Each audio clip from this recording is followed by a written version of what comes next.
Hello viewers, welcome to my YouTube channel English Club. Myself Muhammad Bharat Kumar. I am your English educator. Please subscribe my channel and don't forget to press the bell icon button. Hi dear student, today we start our second chapter subject and predicate from our grammar textbook Fun with Grammar. So as you know that sentence. In first chapter we learned that a sentence is a group of words which create a sense. It called a sentence. But sentence has a two part. First part is known as a subject and second part known as a predicate. So look at the first sentence. Rahul liked playing football. In this sentence, we first look at the Rahul. Rahul is a subject. Like playing football is a predicate. So हमने दोस्तों देखा कि subject and predicate. उससे पहले तो हमें question होना चाहिए कि सब्जेक्ट एंड प्रेडिकेट आता किस में है. तो ये आता है सेंटेंस के अंदर. So what is a sentence. तो ये सेंटेंस की डेफिनेशन हमने फर्स्ट चैप्टर में लर्न की थी. Sentence is a group of word which make or create a sense. It call a sentence. तो देखो यहाँ पर राहुल लाइक प्लेइंग फुटबॉल, ये एक सेंटेंस है. तो उनके अंदर फर्स्ट जो पार्ट है राहुल, वो सब्जेक्ट है और दूसरा जो पार्ट है वो प्रेडिकेट है. सो यहाँ पर अब क्वेश्चन ये होता है कि what is a subject and what is a predicate in long form, means इसकी डेफिनेशन क्या है. सो यहाँ पे आपको दिया है first definition. The part of the sentence that tell us what और whom the sentence is about, it call a subject. तो सेंटेंस का ऐसा पार्ट जो हमें ये बताए कि ये सेंटेंस जो है वो किसके बारे में कह रहा है. टेल अस व्हाट और whom the sentence about it. देखो राहुल लाइक प्लेइंग फुटबॉल है ना. तो यहाँ पे जो सब्जेक्ट जो है ओके, वो कुछ कह रहा है कि राहुल को क्या पसंद है, फुटबॉल प्लेइंग करना पसंद है. और प्रेडिकेट का डेफिनेशन जो हमने देखा, the part of the sentence that tell us something about the subject is called the predicate. तो सेंटेंस का ऐसा पार्ट जो हमें सब्जेक्ट के बारे में कुछ बता सके उसको हम प्रेडिकेट कहते हैं. So this are definition of subject and predicate. So keep remember this thing in your mind. Now the next thing,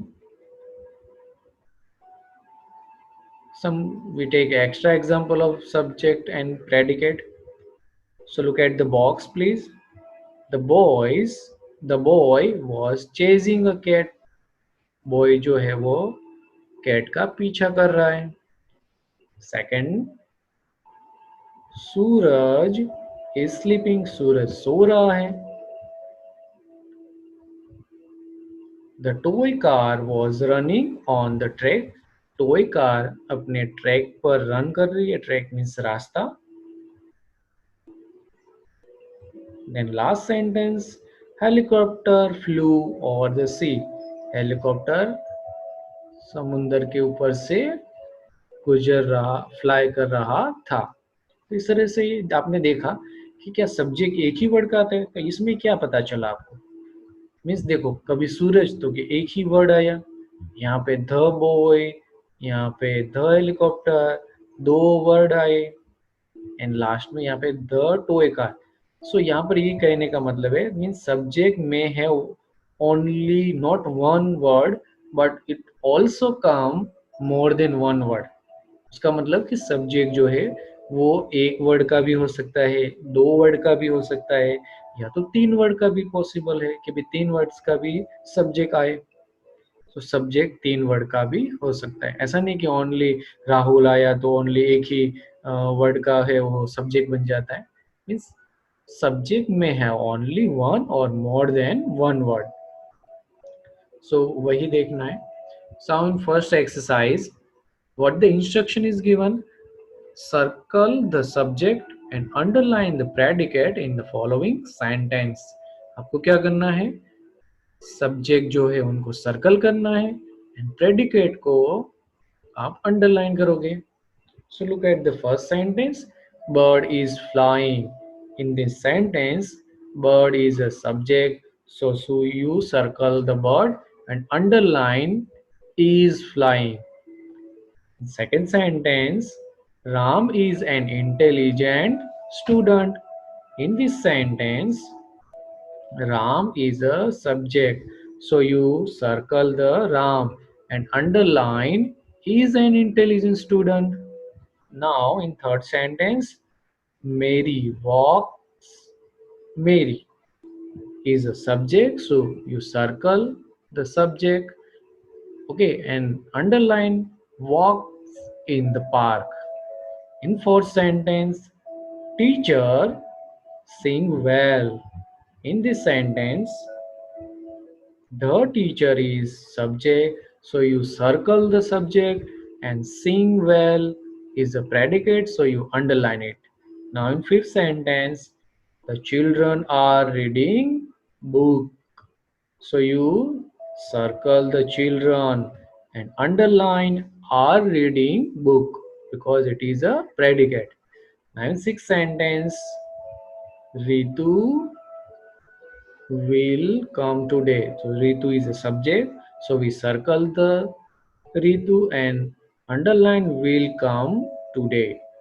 Now in seventh sentence, teacher is in the library. So the teacher is subject. So circle it, and is in the library is predicate. So we underline it. In seventh sentence, you should not sing in the class. So in this sentence, circle only you. You is a subject and rest one sentence is a predicate. Then in ninth sentence, Atul wrote a story. In this sentence, we circle the Atul and underline wrote a story. The student, the study table is very neat. So we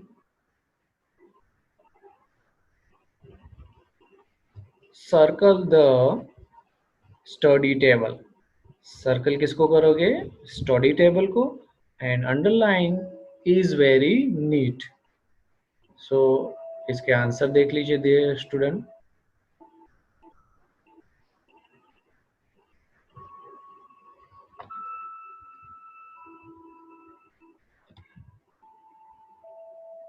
means circle किया हुआ है वो सभी subject है and underline वाले सभी जो group of sine word है वो प्रेडिकेट है. नाउ इन एक्सरसाइज भी उससे पहले उनको सॉल्व कर लेते हैं. देखो कभी कभी क्या होता है, आपको कमांड दिया होता है. So read this sentence, come here. Suppose आपको आपके पेरेंट्स को बोले प्लीज कम हियर, ओनली जैसे कम हियर. कभी कभी ऐसा कहते हैं डोंट टॉक, बात मत करो. सो इस तरह के सेंटेंस में सब्जेक्ट कहाँ पे ढूंढने जाओगे आप, डोंट वरी. यहाँ पर आपको सब्जेक्ट यू समझ लेना है. जब कमांड दिया जाए तब सब्जेक्ट क्या हो जाता है, यू हो जाता है ओनली. तो आपको अगर ऐसा पूछा जाए भाई सर्कल करो और अंडरलाइन करो, तब आपको क्या करना है, कम हियर पूरे के नीचे अंडरलाइन कर दोगे और ब्रैकेट करके यू को क्या लिखोगे, सब्जेक्ट. सो यहाँ पर ये याद रखना है कि जब कमांड वाले सेंटेंस आए तब हमेशा उनको क्या कर देना है, आपको यू से रिप्रेजेंट करना है. मीन्स आप यहाँ पर यू को क्या करोगे, सब्जेक्ट के तौर पर लिखोगे. और कभी कभी क्या होता है, क्वेश्चन सेंटेंस आ जाते हैं. सो ऐसे सेंटेंस को आपको क्या करना है कि वेयर इज मदर, तो ये क्या है, क्वेश्चन सेंटेंस है. सो क्वेश्चन सेंटेंस में पहले प्रेडिकेट आता है, उनके बाद सब्जेक्ट आता है. आगे के सेंटेंस में हमने देखा कि ये जो सब्जेक्ट थे वो हमेशा फर्स्ट आते थे. तो अब क्या होता है, question sentence means interrogative sentence में जो सब्जेक्ट है वो लास्ट में आते हैं, मीन्स पीछे आते हैं, और जो प्रेडिकेट है वो हमेशा फर्स्ट आएंगे। सो आप देख सकते हो सेकंड एक्सरसाइज सॉल्व करने से थोड़े बहुत आपको आइडिया आ ही जाएगा। So first look at the instructions, circle the subject and underline the predicate in the following sentence। यहाँ पर सेम ही करना है आपको कि सर्कल करना है सब्जेक्ट को, अंडरलाइन करनी है प्रेडिकेट को। तो आप देख सकते हो first sentence given, sit on that chair, यहाँ पे कमांड दिया गया है। सो आप पूरे सेंटेंस में क्या करोगे, अंडरलाइन करोगे और एक ब्रैकेट बनाओगे, और ब्रैकेट बनाने के बाद यहाँ पे साइड में ब्रैकेट बनाने के बाद आप लिखोगे यू इज अ सब्जेक्ट। तो इसका आंसर कैसे लिखा जाएगा एक बार देख लेना।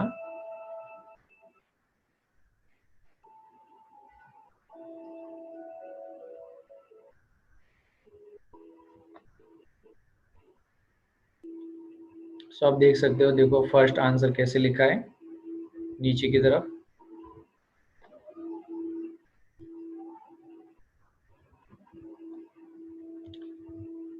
पहले क्या अंडरलाइन किया है, सीट ऑन दैट चेयर, उनको पूरा अंडरलाइन किया, ब्रैकेट बनाओ, सब्जेक्ट यू इस तरह से मेंशन करना है।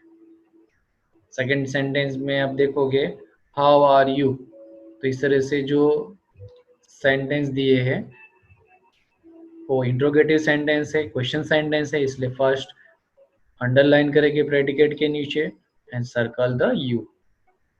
So now once again we back to our exercise and one by one we solve the answer. Okay, so second sentence में हमने देखा how are you, so in this sentence you is a subject, so you first circle the you and underline how are you. In third sentence, the picture is very beautiful, so in this sentence you circle the picture and underline is very beautiful because it is a predicate. Now in the fourth sentence, switch on the television, switch on the television, here the command is given, once again ये command दिया हुआ है, ऐसा sentence है, तो आप पूरे sentence को underline करोगे और आपको क्या करना है, एक ब्रैकेट बनाना है और आफ्टर ब्रैकेट आप क्या करोगे, यू जो है वो ब्रैकेट में लिख दोगे, subject you. Now in fifth sentence, the cartoon show, the cartoon show is a subject, so you circle the subject and underline is very funny. Now in sixth sentence, I had fever yesterday. In this sentence, I is only subject, so you circle the I and underline had fever yesterday. In seventh sentence, Jyoti come inside the room. In this sentence, Jyoti is a subject, so you circle the Jyoti and underline come inside the room. Now, in eighth sentence, what is that insect? It is a question sentence. So, first we circle that insect. Okay, इसके circle करोगे that insect के ऊपर and underline what is, because ये question sentence है. Then in ninth, Mona and Sona play badminton. So in this sentence, Mona and Sona is the subject, so you circle the subject and underline play badminton. Now in last sentence, where is everybody? Okay, so you first circle everybody because it is a question sentence and also underline where is because where is a predicate. So आपने देखा दोस्तों इसके अंदर क्या था कि जो circle है क्वेश्चन सेंटेंस है तो लास्ट में सब्जेक्ट आएगा, अगर कमांड दिया हुआ है तो यू सब्जेक्ट लिखोगे, नॉर्मल है तो स्टार्टिंग में ही आ जाता है सब्जेक्ट। तो इस तरह से इस एक्सरसाइज को सॉल्व करना है। इसमें मिक्स सेंटेंस है, और रिमेम्बर ऐसा नहीं कि एक वर्ड का ही सब्जेक्ट आए। कभी कभी देखो आपने आई देखा तो एक वर्ड का सब्जेक्ट आया, कभी कभी यहाँ पे द कार्टून शो तो सब्जेक्ट बहुत बड़ा भी आ सकता है ना। तो इस तरह से variety type of subject possible है सेंटेंस के अंदर। नाउ नेक्स्ट एक्सरसाइज आप देख सकते हो, fill filling the blanks with suitable subject और प्रेडिकेट। अब आपको इनके अंदर जो स्टार्टिंग में दिया है, मतलब सब्जेक्ट तो है ही। अगर उनके फर्स्ट सेंटेंस में देखो द गर्ल, तो ऑलरेडी सब्जेक्ट दिया है, तो यहाँ पे हम प्रेडिकेट ऐड करेंगे सुटेबल। तो the girl is dancing, the girl is dancing. अब यहाँ पे आप कहोगे सर क्या आपने बोला वही आंसर लिखे? नो, ऐसा कुछ जरूरी नहीं है कि मैंने बोला वही। अब suitable group of word add करो। The girl is drawing the painting, the girl is dancing, the girl is writing the homework. बहुत सारे प्रेडिकेट आप ऐड कर सकते हो। उसी तरह सेकंड में देखो द सन, तो यहाँ पे सब्जेक्ट तो ऑलरेडी दिया हुआ है, तो आप सुटेबल प्रेडिकेट ऐड करोगे, मीन्स ग्रुप ऑफ वर्ड। तो the sun is shining brightly, is shining brightly, तो मतलब जो सन है वो ब्राइटली चमक रहा है स्काई के अंदर। अब ये जो तीन सेंटेंस है उनके अंदर सब्जेक्ट हम सुटेबल डालेंगे। Days is my favourite book, यहाँ पे भी सुटेबल आंसर ऐड कर सकते हो। मैं यहाँ पे लिखूँ the jungle book is my favourite book, the Bhagavad Gita is my favourite book, the Quran is my favourite book. बहुत सारी जो जो बुक्स के नाम आपको याद है, ये सभी बुक्स के नेम में से कोई एक आपका फेवरेट बुक का नाम लिख दो। नाउ इन फोर्थ सेंटेंस, चलो यहाँ पे क्या करोगे, डेज लिव इन दिल्ली, यहाँ पे भी सुटेबल आंसर लिख सकते हो। My friend live in Delhi, my father live in Delhi, my grand parent live in Delhi. तो बहुत सारे सेंटेंस ऐड कर सकते हो। फिफ्थ में देखो, this is the capital of Goa. So अब यहाँ पे सबसे इंपॉर्टेंट बात आई, अब यहाँ पे हम सुटेबल आंसर नहीं लिख सकते।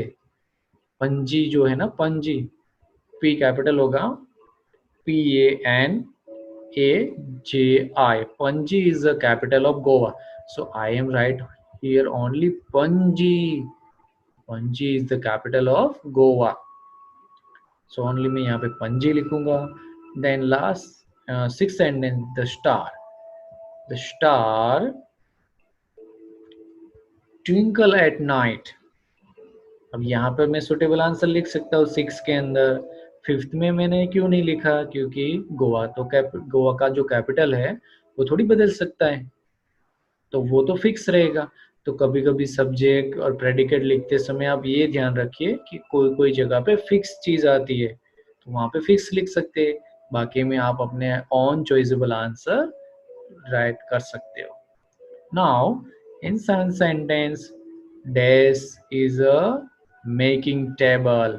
देखो टेबल कौन बनाता है? डॉक्टर बनाता है ना। इट्स फनी, डॉक्टर जो है वो पेशेंट को ट्रीटमेंट देता है। सो यहाँ पर आप लिखोगे doctor is making table, it's funny, है ना। सो आप यहाँ पे लिखोगे द कारपेंटर, सेवंथ में फिक्स आंसर आएगा, the carpenter is making table, है ना। सो ये आपको याद रखना पड़ेगा कि बहुत सारी जगह पर ऐसा भी आ सकता है कि सुटेबल फिक्स आंसर आता है, आप अपने ऑन चॉइसेबल आंसर नहीं लिख सकते। लता देखते हैं एट सेंटेंस में, लता, तो यहाँ पे तो लता मंगेशकर की बात हो रही है, या तो गर्ल्स भी ले सकते हो। Lata is very beautiful and charming girl, Lata is singing a delicious melodious song, या Lata has a melodious voice. बहुत सारे वर्ड ऐड कर सकते हो। This is my best friend, तो आप अपने बेस्ट फ्रेंड का नाम लिख दो, कोई भी, रोहन, सोहन, चोनू, मन्नू, बन्नू, है ना, जो भी अच्छा लगे वो लिख दो। And last, Mohan is the naughtiest boy in the class. Is a very good and clever boy. तो बहुत सारे सुटेबल आंसर आप यहाँ पे लिख सकते हो. So look at the answer की डियर स्टूडेंट. एक बार आंसर की को देख लेते हैं. तो सब्जेक्ट एंड प्रेडिकेट में हमने देखा. एक्सरसाइज फर्स्ट में हमने सर्कल किया सब्जेक्ट को और अंडरलाइन किया प्रेडिकेट को. सेकंड एक्सरसाइज में भी हमने क्या किया, अंडरलाइन किया सब्जेक्ट को एंड सर्कल किया प्रेडिकेट को. बट यहाँ पे हमने क्या किया, अगर कमांड है तो वहाँ पे यू ही हमने लिखा. कमांड वाले सेंटेंस में सब्जेक्ट यू रहेगा. अगर इंट्रोगेटिव सेंटेंस है तो हमने interrogative sentence means question sentence में क्या किया, पीछे की साइड हमने देखा कि सब्जेक्ट पाया जाता है. और एक्सरसाइज सी में हमने suitable predicate and suitable subject add किए. बट 5 सेंटेंस में देखो पंजी आया, उनके बाद 7th में मैंने कारपेंटर लिखा, क्योंकि ये दोनों फिक्स चीज़ है ना. तो बहुत सारी बार ऐसा याद रखना पड़ेगा कि अगर क्वेश्चन चेंज करके मैं पूछूं या तो पूछा जाए, तो आपको ये याद रखना है कि सेंटेंस जो है उसमें फिक्स प्रेडिकेट सब्जेक्ट लिखोगे या आपके ऑन चॉइस, है ना, वो रीड करने से पता चलेगा. So I hope that you enjoy this chapter and learn everything. Have a good day.